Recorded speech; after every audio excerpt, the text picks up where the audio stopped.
Have you ever felt like you were spiraling? Like one emotion led to a bad decision, then another? Proverbs 25:28 helped me see that in a new light. Like a city whose walls are broken through is a person who lacks self-control. I remember a day I was so frustrated. I reacted in the moment, said something hurtful, and immediately regretted it. That verse came to mind.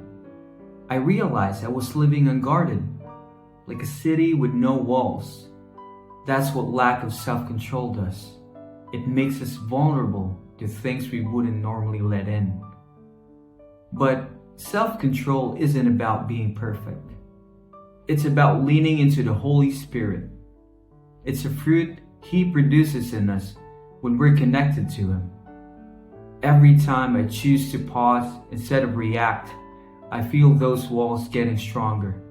It's one step at a time. You don't have to white knuckle it. You can pray, you can journal, you can ask God for help in the moment. It's okay to feel things, but don't let those feelings rule you. Guard your city, friend. You're worth protecting. If this encouraged you, subscribe for more. Drop a like in the comments if you're working on this too. Let's grow together.